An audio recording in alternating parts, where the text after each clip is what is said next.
मतदारांनी तुम्हाला निवडून का द्यावे? तो की मी गेली 20-30 वर्ष जरी राजकारणात असलो तरी मी जे चव्हाण साहेबांचं जे ब्रीद आहे 80% समाजकारण 20% राजकारण, मी तर 20% सुद्धा नव्हे, मी 90-95% समाजकारणच केलेलं आहे. आर्वी गणामध्ये प्रामुख्याने करण्याची कामे कोणती आहेत की बाबा कोणताही उमेदवार निवडून येऊ ही कामे गरजेची आहेत अशी कोणती कामे आहेत प्रामुख्याने करणारी?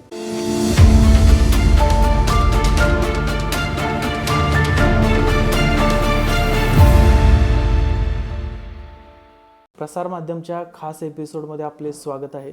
आपल्यासोबत आहेत अनंत साबळे उर्फ तात्यासाहेब, जे जिल्हा परिषद वाटार किरोली गटातील पंचायत समिती आर्वी गणातून भाजपचे उमेदवार आहेत.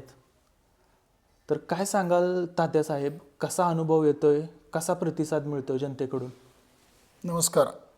सर्वप्रथम मी कराड उत्तरचे दमदार आमदार आदरणीय मनोजदादा घोरपडे यांचे मनापासून या ठिकाणी आपल्या माध्यमातून धन्यवाद व्यक्त करतो. त्याचबरोबर माझे राजकारणातील आत्तापर्यंतचे सन्माननीय गुरु, या विभागाचे नेते आदरणीय भीमराव काका पाटील, आदरणीय दहशीलदादा कदम, त्याचबरोबर आत्तापर्यंत माझ्यावर प्रेम करणारी सर्वच ज्येष्ठ मंडळी यांचा मान राखून मी आपल्याला सांगू इच्छितो की याने गेली 25-30 वर्ष मी समाजकारणाने राजकारणामध्ये काम करत होतो. पण साधारणपणे 20-22 वर्ष मी काँग्रेसमध्ये काम केलं आणि त्यानंतर आता ज्यावेळी भाजपमध्ये, तर खऱ्या अर्थानं भाजप हा सर्वसामान्यांच्यासाठी काम करणारा पक्ष आहे हे मला प्रकर्षानं जाणवतं आहे. तर अशा अर्थानं की आत्तापर्यंत मला राजकारणापेक्षा समाजकारणाचाच जास्त छंद आहे आणि त्याच पद्धतीनं मी काम करत आलेलं आहे आणि त्याची पोच म्हणून या सर्व नेते मंडळींनी या ठिकाणी मला उमेदवारी देऊन सन्मानाचं काम केलेलं आहे आणि एक समाजाचं काम करण्याची संधी दिलेली आहे. त्याबद्दल मी पुन्हा एकदा त्या सर्वांचं धन्यवाद व्यक्त करतो. आणि माझ्या उमेदवारीमुळं माझ्या गावामध्ये आणि संपूर्ण भागामध्ये, म्हणजे जो माझा गण आहे त्यामध्ये साधारणपणे पिंपरी, जयपूर, पवारवाडी, आर्वी, नागझरी, मुळीकवाडी, कोंबडवाडी आणि सुरली, चोरगेवाडी आणि बोरगाव ही गावं समाविष्ट आहेत. या संपूर्ण गावामध्ये अतिशय उत्साहाचं आणि आनंदाचं वातावरण आहे. त्याचं कारण असं की अतिशय प्रामाणिकपणे काम करणारा कार्यकर्ता अशी माझी जनसामान्यात ओळख असल्यामुळं सर्वांना त्या गोष्टीचा आनंद झालेला आहे आणि सर्वांनी त्या बाबतीत मला शुभेच्छा देण्याचं, भरपूर लोकांनी मला फोन करून माझे धन्यवाद व्यक्त केलेले आहेत, मला शुभेच्छा दिलेल्या आहेत आणि त्याचबरोबर मला काम करण्याची त्यामुळं ऊर्जा आणि प्रेरणा मिळत आहे. आर्वी गणामध्ये फिरत असताना कोणकोणत्या समस्या आढळून आल्या तुम्हाला? आर्वी गणामध्ये आता मी गेली बरेच वर्ष काम करतोय. विकास कामाच्या बाबतीत आदरणीय काका असतील, आदरणीय दादा असतील, दोन्ही दादा असतील, त्यांच्या माध्यमातून इथे विकासाचं काम भरपूर प्रमाणात चालू आहे. आणि आपल्याला माहीत आहे की आत्ता कराड उत्तरमध्ये जो 1 वर्षापूर्वी जो बदल झाला त्यामध्ये सन्माननीय आमदार मनोजदादा घोरपडे यांच्या माध्यमातून फार मोठे विकासाचं काम या ठिकाणी आलेलं आहे. त्यामध्ये आपल्या सर्वांना माहीत आहे की नागझरी गावच्या पाण्याचा प्रश्न अतिशय तडपीनं त्यांनी अगदी थोड्या कालावधीमध्ये सोडवलेला आहे. त्याचबरोबर अनबरवाडी धनगरवाडी योजना जी बऱ्याच दिवसापासून रखडली होती, त्या योजनेचाही लाभ आर्वी असेल, साठेवाडी असेल, वाटर असेल ह्या गावांना मिळणार आहे. आणि त्याचबरोबर म्हणजे आता गारवी गाणामध्ये जी येणारी गावं आहेत त्यामध्ये विशेषतः म्हणजे त्याच्या वरच्या बाजूची आपशिंगे असेल, वेळू असेल, बेलेवाडी असेल, साप असेल, त्याला लागून आमची जयपूर, पवारवाडी, पिंपरी या भागासाठी आदरणीय आमदारांच्या माध्यमातून पाण्याचा प्रश्न हा सोडवण्याच्या दृष्टीने मोठं पाऊल उचललं गेलेलं आहे आणि तो सगळ्यात महत्त्वाचा प्रश्न प्रकर्षाने जाणवत आहे. आपल्याला माहिती आहे गेली 30-35 म्हणजे 25-30 वर्ष झालं धोम धरणाचं कालवा आपण गेलेला धोम डावा, परंतु ते आम्ही शेवटाला असल्यामुळं ते पाणी पुऱ्या पोचत नाही आणि पीक येणार आणि वाळून जाणार अशी बऱ्याच वेळा किंवा महिन्यानं 1.5 महिन्यानं पाणी येण्यामुळे पिकांची फार मोठी होती आणि अप्रत्यक्ष शेतकऱ्याची हानी होती. त्यामुळे पहिला मुद्दा आमदार साहेबांनी असेल किंवा जे आम्हाला मार्गदर्शन करणारे ज्येष्ठ मंडळी सगळे असतील, त्यामध्ये काका असतील, दहशीलदादा असतील, हे सर्वांनी त्यामध्ये उठाव करून ते काम अतिशय जोरास हाती घेतलेलं आहे आणि त्यामुळे तो प्रश्न मार्गी लागण्याच्या मार्गावर आहे. निश्चितपणाने येणाऱ्या काळात ते काम होणार आहे.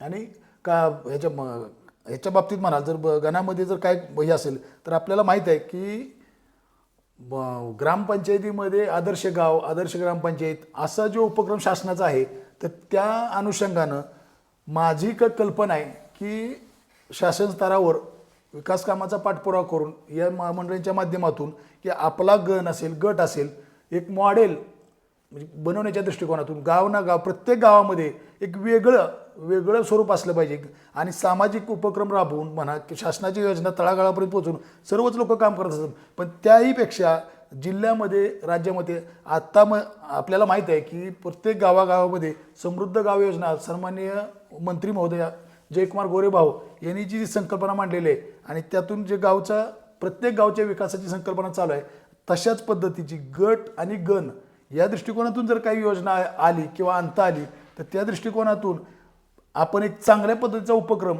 आणि आदर्श गट करण्याच्या दृष्टिकोनातून मी प्रयत्न करणार आहे. आणि आर्वी गण जिल्ह्यात कसं मॉडेल बनेल, राज्यात कसं मॉडेल बनेल यासाठी निश्चितच माझा प्रयत्न राहणार आहे असे मी आपल्याला सांगू इच्छितो. तुमच्या गणामध्ये आरोग्य सुविधांबाबत काय उपाययोजना असतील तुमच्याकडून? आरोग्य सुविधा आपल्याला माहिती आहे की प्राथमिक आरोग्य केंद्र वाटारला आहे, उपकेंद्र रहमतपूरला आहे, उपकेंद्र बोरगावला आहे. आता म्हणजे प्रत्येक गावामध्ये उपकेंद्र पिंपरीमध्ये आहे.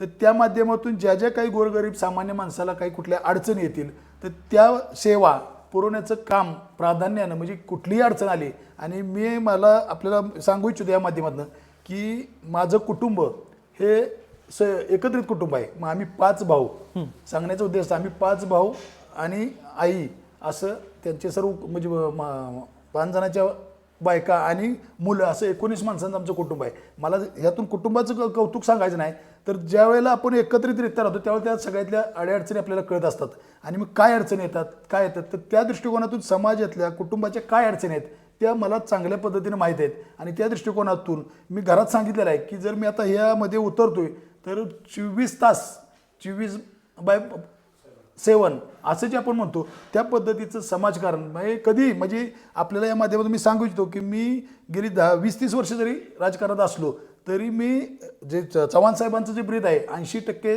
समाजकारण 20% राजकारण, मी तर 20% सुद्धा नव्हे मी 90-95% समाजकारणच केलेलं आहे. आणि त्याचंच फलित म्हणून मला या ठिकाणी आता उमेदवारी दिलेली आहे आणि गाव किंवा आसपासच्या गावातील सर्व लोक मला परिचय ते माझ्यावर या प्रेम करतायत आणि त्याचंही फलित मला भरपूर असा या ठिकाणी पाठिंबा आहे. तुम्ही जो प्रश्न विचारला की आरोग्यविषयक तुम्ही काय कराल तर कोरोनाच्या काळामध्ये तुम्ही बघितलं की जिथं जिथं आपल्याला गरज पडली जिथं जिथं लोकांना तर आपण म्हणजे रात्रीचा दिवस करून लोकांच्यासाठी धावलेलं आहे. तीही लोकांना माहीत आहे. मदत म्हणजे रोगराई न मानता जिथं जिथं शक्य झालं तिथं तिथं आपण मदत करण्याचं काम केलेलं आहे. मग आरोग्य असेल त्यातल्या त्यात तुम्हाला या माध्यमातून आवर्जून मी सांगतो मी गावामध्ये स्कूल कमिटीला म्हणजे पदासाठी नाही सांगत मी स्कूल कमिटीला अध्यक्ष आहे, परत केंद्रीय समितीला अध्यक्ष आहे. विशेषतः माझंही कुटुंब शैक्षणिकदृष्ट्या पुढारलेलं आहे. तसंच गावाचा आणि भागाचा शैक्षणिक विकास व्हावा ही माझी अपेक्षा आहे. त्या दृष्टीने मी निश्चितपणानं प्रयत्न करणार आहे. एक युवकांच्या रोजगाराबद्दल काय उपाययोजना असतील? आत्ताच्या काळामध्ये युवकांचं शिक्षण खूप झालेलं असतं पण रोजगाराची संधी उपलब्ध होत नाही. तर तुमच्या काय अशा उपाययोजना आहेत तुमच्या गणातील युवकांचा रोजगार असेल किंवा अनेक काही बाबी आहेत शिक्षणासंदर्भात तर त्या म्हणजे कसं तुमच्या उपाययोजना असतील काय सांगाल? रोजगाराच्या बाबतीत म्हणाल तर आता कसं झालंय की थोडंसं तरुण पिढी तुम्ही म्हटलं तसं शिकलेलं आहे परंतु रोजगार नाही. परंतु आपण आता हे जे महायुतीचं सरकार आहे त्याच्या माध्यमातून ज्या काही अडीअडचणी येत्या ते शासन दरबारी प्राधान्यानं मांडण्याचं काम म्हणजे आम्ही सभागृहात गेल्यानंतर किंवा वरिष्ठ नेते मंडळी आहेत त्यांच्यापर्यंत ती पोहोचवण्याचं प्रकर्षानं काम करून त्याच्यावर उपाययोजना केल्या जातील त्या दृष्टीने मी प्राधान्यानं ती काम करेन. आपल्याला माहित आहे की केंद्र असेल राज्य असेल त्यांच्या माध्यमातून कौशल्य विकास हा चालू आहे आणि त्या दृष्टिकोनातून कौशल्य विकासाच्या माध्यमातून तरुणांना रोजगाराच्या संधी कशा उपलब्ध होतील या दृष्टीने ती मी प्रयत्न करणार आहे. त्याचबरोबर अण्णासाहेब पाटील विकास महामंडळ याच्या माध्यमातून किंवा वेगवेगळी शासनाची महामंडळ आहेत त्यातून तरुणांना रोजगार कसा उपलब्ध होईल त्यांना व्यवसायाच्या संधी कसे उपलब्ध होतील या दृष्टीने मी निश्चितपणानं प्रयत्न करणार आहे. आर्वी गणामध्ये प्रामुख्याने करण्याची कामे कोणती आहेत की बाबा कोणताही उमेदवार निवडून येऊ ही कामे गरजेची आहेत अशी कोणती कामे आहेत प्रामुख्याने करणारी प्राधान्याने? तसं जर बघितलं तर आर्वी गणामध्ये प्राधान्याने 1-2-3 रस्ते फार महत्त्वाचे आहेत. म्हणजे विकास ही प्रक्रिया काही थांबत नाही परंतु आपण बघतो वाटारवर जात असताना वाटार आर्वी रस्ता असेल नागझरी रस्ता असेल तो रस्ता म्हणजे मंजूर झालेला आहे पण तो लवकरात लवकर कसा होईल त्याचा पाठपुरावा करण्यासाठी मी प्रयत्न करणार आहे. त्याचबरोबर वाठार ते कनेरखेड जो रस्ता आहे तो रस्ता दुहेरी कसा होईल, म्हणजे मोठा कसा होईल. त्याचं कारण असं की आता आपल्या भागामध्ये म्हणजे पिंपरी जयपूरमध्ये शिवनेरी कारखाना झालेला आहे आणि त्याच्यामुळे वाहतूक मोठी आहे. त्याचबरोबर वर्धन कारखाना आहे, पडळ कारखाना आहे, सह्याद्री कारखाना आहे. ह्या सगळ्या कारखान्यामुळं वाहतूक इतकी वाढलेली आहे की रस्ते कमी पडायला लागलेत आणि त्यामुळं तो रस्ता एक प्राधान्याने होण्यासाठी मी प्रयत्न करणार आहे. त्याचबरोबर गावोगावी जे जोड रस्ते आहेत ते कसे काँक्रिटीकरणाचे होतील ते करण्यासाठी सुद्धा आता हल्ली शासनाच्या बऱ्याच ठिकाणी डांबरीकरणापेक्षा काँक्रिटीकरणाला महत्त्व दिलेलं आहे. तर ते काँक्रीट रस्ते करण्याच्या दृष्टीने सुद्धा मी प्रयत्न करणार आहे. हा भाग शेतीप्रधान भाग म्हणून ओळखला जातो, तर आहेच हा भाग शेती. तर शेतकऱ्यांना वारंवार अडचणी येत असतात, शेतीविषयक अडचणी येतात, पाणीविषयक. ह्यावर तुमच्या दीर्घकालीन उपाययोजना काय असतील शेतकऱ्यांसाठी? पाण्याच्यासाठी मी तर आपल्याला सुरुवातीला सांगितलं आहे की दीर्घकालीन जर म्हणाल तर आता कॅनलला पाणी येतंय, परंतु तेच पाण्याचा जो उर्वरित भाग आहे डोंगरच्या बाजूचा, तर ते जर पाणी हे सगळ्या शिवाराला मिळालं तर लोक सदन होणार आहेत. ऑटोमॅटिक सगळी लोक सदन झाल्यानंतर त्यांची उन्नती होणार आहे. आणि पाणी हा जिव्हाळ्याचा प्रश्न आहे. आता पाणी मिळते पण कमी प्रमाणात, त्यासाठी पाठपुरावा केला जाईल. महिला सक्षमीकरणाबद्दल तुम्ही काय सांगाल? महिलांच्या बद्दल आपल्याला माहित आहे की महायुतीच्या माध्यमातून सन्माननीय देवेंद्र फडणवीस साहेब असतील, एकनाथ शिंदे साहेब असतील, अजितदादा असतील यांच्या माध्यमातून जी लाडकी बहीण योजना आहे तर ती योजना प्रभावीपणे शासनाच्या वतीनं चालू आहे. त्यामुळं प्रत्येक कुटुंबाला एक आर्थिक आधार आलेला आहे. सर्व महिला स्वयंभू झालेल्या आहेत आणि त्याचाच खऱ्या अर्थानं म्हणजे सगळीच इफेक्ट दिसतोय. तर त्या दृष्टिकोनातून महिला ज्यावेळेला सक्षम होते, एक महिला सक्षम झाली तर ती घर सक्षम होतं आणि त्यांच्या अडीअडचणी सोडवण्यासाठी बचत गट आहे, त्या बचत गटाच्या माध्यमातून काही उद्योग व्यवसाय असतील त्याला चालना देणं, त्यांना पाठिंबा देणं आणि ज्या ज्या काही महिला म्हणजे शिक्षणाच्या अडचणी असतील, आरोग्याच्या असतील, सामाजिक असतील, कौटुंबिक असतील. कौटुंबिक अडचणी बाबतीत मी सांगू इच्छितो की मी गेली 5 वर्ष तंटामुक्तीचा अध्यक्ष आहे. त्यामुळे प्रत्येक कुटुंबामध्ये काय अडचण असते ही मला बारकाव्यानं माहीत आहे आणि अशा अडचणीवर सुद्धा मात करण्याच्या दृष्टीनं मी प्रयत्न करून महिलांना कसं सक्षम होता येईल, त्यांचा मान सन्मान कसा राखता येईल या दृष्टिकोनातून मी निश्चितच म्हणजे गावातच नाही तर पूर्ण गणामध्ये, गटामध्ये, विभागामध्ये काम करेन, उठावदार काम करण्याच्या दृष्टीने मी प्रयत्न करेन. आपल्याला माहीत आहे की शासन नेहमीच म्हणतं महिला सबलीकरण झालं पाहिजे. तर त्या दृष्टिकोनातून थोर वीरांनी शूरांनी जसा समाज घडवला त्यामध्ये छत्रपती शिवाजी महाराज असतील, महात्मा फुले असतील, डॉक्टर बाबासाहेब आंबेडकर असतील, ह्यांनी जी चालना दिली महिलाच्या, तर त्याचाच आदर्श घेऊन या ठिकाणी महिलांच्या बाबतीत त्यांचा सन्मान वाढवण्याच्या दृष्टीनं, त्यांना स्वातंत्र्य मिळण्याच्या दृष्टीनं आता 50% आरक्षणामुळे महिला भरपूर झाल्या आहेत, पण अजूनसुद्धा त्यांना प्रत्येक ठिकाणी सन्मान मिळतोच असं नाही. म्हणजे त्या दृष्टिकोनातून आपण जास्तीत जास्त प्रयत्न करू आणि महिला सबलीकरणासाठी जेवढा काय हातभार लावता येईल त्या दृष्टीने मी निश्चितपणाने प्रयत्न करेन. धन्यवाद. ओके, धन्यवाद. तुमच्या न्यूज चॅनलचं अभिनंदन केलं पाहिजे की नाही काय अडचण नाही म्हणलं पाहिजे ना शेवटी. मतदारांनी तुम्हाला निवडून का द्यावे, काय सांगाल? एक मतदारांना शेवटचं आव्हान काय कराल तुम्ही? समाजाची सेवा करण्याची मला आवड आहे आणि ती करत असताना आपल्या हातून म्हणजे समाजसेवा ही ईश्वर सेवा आहे आणि जर आपण आपलं कुटुंब चांगल्या पद्धतीने चालवू शकतो. ती एक जुनी लोकांची म्हण आहे की गावात पत, संसारात मत आणि शेतात खत, हे माझे वडील मला सांगायचे किंवा वडीलधारी मंडळी सांगायची. तर त्याचंच आचरण मी करत असतो की आपण शेतीमध्ये खत घातल्याशिवाय पीक येत नाही. तर शेतीत खत पाहिजे तेव्हा शेती चांगली पिकणार आहे. गावात सुद्धा एकमत पाहिजे, त्यासाठी मी बऱ्याच वेळा प्रयत्न केलेला आहे, आजही करणार, उद्या. तर त्याच पद्धतीची सगळीकडं म्हणजे लोकांचे तो प्रसार झाला पाहिजे, एकमतानं वागली पाहिजे, सामोपचारानं वागली पाहिजे ती. म्हणून समाजकारण जास्त असलं पाहिजे राजकारणापेक्षा. संसारात एकमत.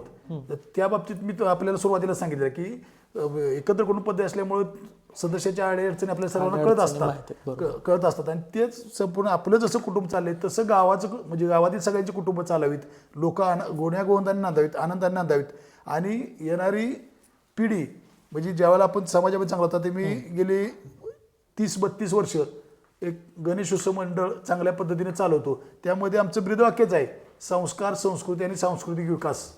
तर अशाच पद्धतीचा संस्कार, संस्कृती, सांस्कृतिक विकास हा आपल्या गावाचा नव्हता, भागाचा झाला पाहिजे. त्यातून लोकांचं प्रबोधन झालं पाहिजे आणि नवीन पिढी ही संस्कारक्षम घडली पाहिजे. त्या दृष्टिकोनातून मी सगळीकडं चांगल्या पद्धतीचं काम करेन, प्रबोधन करेन आणि लोकांना एकत्रित करण्याच्या दृष्टिकोनातून किंवा समाज उन्नतीच्या दृष्टीनं प्रयत्न करेन.